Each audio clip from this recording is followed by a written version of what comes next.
Dorman Smith intervened once more, this time to plead for clemency for his friend. The plea was rejected.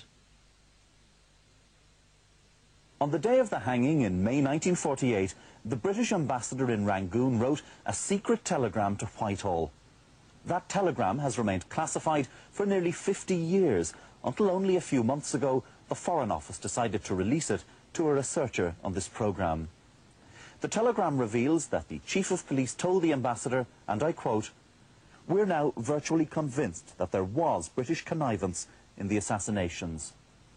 The police chief cites Sir Reginald Dorman Smith as a suspect. He believed the go-between was a man from the British Council in Rangoon called Bingley. Bingley hasn't featured so far in our story, but he will now. Soon after his arrest, Usaw, in desperation, started writing secret letters from his cell. First he wrote to Captain Vivian in code. He said he wanted to contact the tall gentleman.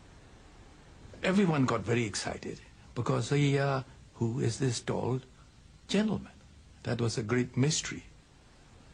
Vivian, who by now was also in prison for the arms theft, strongly advised against contacting the tall gentleman. Usaw then wrote to another British accomplice, Major Henry Young. Now the police chief decided to fake a reply. The ruse was successful. Usaw now wrote a letter and addressed it to John Stuart Bingley of the British Council, who happened to be 6 foot 3 inches tall. In the letter, Usaw threatened to make disclosures which would have international repercussions. An undercover police officer, posing as a released prisoner, delivered the letter. He went very pale, tore up the letter into little bits, and then he shouted at this person and said, get out, you see. The police chief, Tun Hla Aung, now insisted on interrogating Bingley. Bingley was evasive and denied involvement. Tun Hla Aung was dissatisfied and requested another interview. But the new governor, Sir Hubert Rance, insisted Bingley was a victim of circumstances and should be allowed to leave. The Burmese cabinet, fearful independence might be stalled, reluctantly agreed. My father, for a long time, had lingering doubts, and because he wasn't satisfied that he was allowed to do everything that he had wished to do. Tun Hla Aung decided to confront Bingley one last time on his own. He found him outside the Strand Hotel in Rangoon, preparing to leave for England. The police chief carried a second letter from Usaw, even more incriminating than the first. I took a grave risk, as advised. I think he was trying to get Bingley to say something.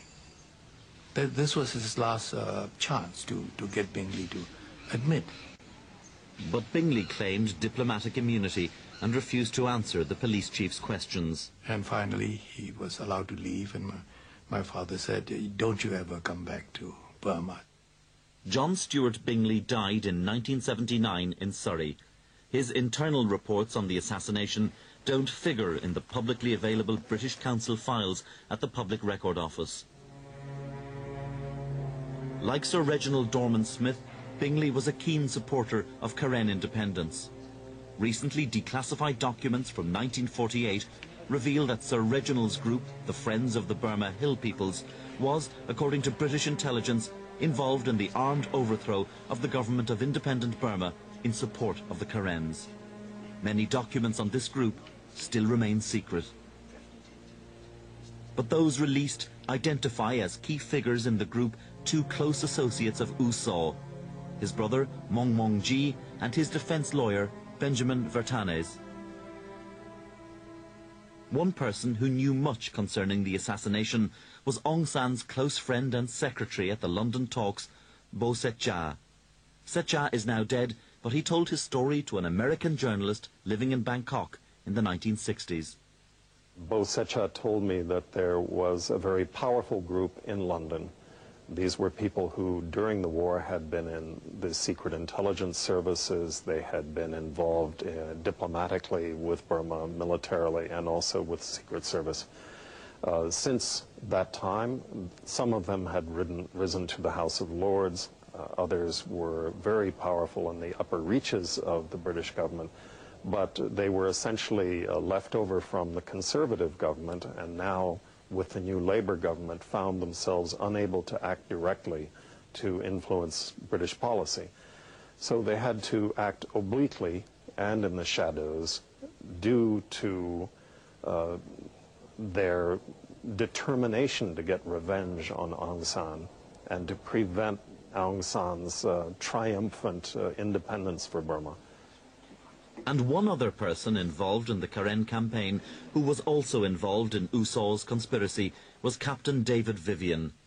Vivian escaped from prison in Burma and went to fight with the Karens. The Times reported him killed in an ambush by the Burmese army in 1950. But we've discovered a diary of his fighting days with the Karens up till 1954, and that he returned to Britain from Thailand in 1955 with false papers under the name of John Morgan. The Foreign Office files on Vivian have been destroyed, but the index shows the British Embassy in Bangkok knew he was evading a jail sentence in Burma. While in prison in Rangoon, Vivian had exorcised the British authorities when he claimed, "Someone in England is interested in seeing me put away and not allowed to talk. If I could tell the facts, there would be a big rumpus, especially between British and Burmese." Hoping to find out more about the mystery of Captain Vivian, I travelled to Durham University to consult a file on Vivian's 1955 return in the private papers of the British Commissioner General of Southeast Asia. Sure enough, there was a file marked Vivian, but I couldn't find the documents. Instead, I found this white card. Dr. Fuster, no document on Captain Vivian, as there should be, just this piece of paper. Why?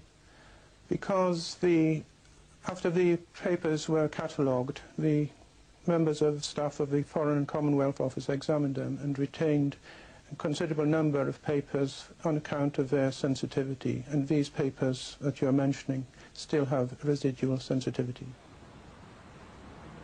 The Foreign Office confirmed initially that the papers on Captain Vivian were to remain closed until the year 2005. But just before this programme was completed, that decision was reversed and the papers released. These confirmed that Captain Vivian was indeed smuggled back to London by the British government. But they still do not tell the whole story. The Foreign Office has, in its own words, made deletions where the text remains sensitive. So what are we to make of the assassination of Aung San? Was he really killed, as most history saw it, by U Saw alone, inflamed by revenge and jealousy, who then sat and waited at home after his gunmen returned? Or was U Saw led to believe by powerful people, British people, who hated Aung San and all he stood for, that he would be called on to lead the government in the crisis that would inevitably follow? We'll probably never know who really killed Aung San. Too many people are now dead, too many files still kept secret by the British government. But one thing is certain, the people of Burma have paid a high price indeed for his death. In January 1948, Burma became independent and left the Commonwealth. Within a year, the country was plunged into civil war and the minority peoples went into revolt. These conflicts spawned the brutal dictatorship which survives to this day. I think that if my father had lived, democracy would have worked and it would have lasted. When we lost him, we lost our chance to build up a happy, democratic Burma. But of course, second chances always come, and we have to grab them while we can.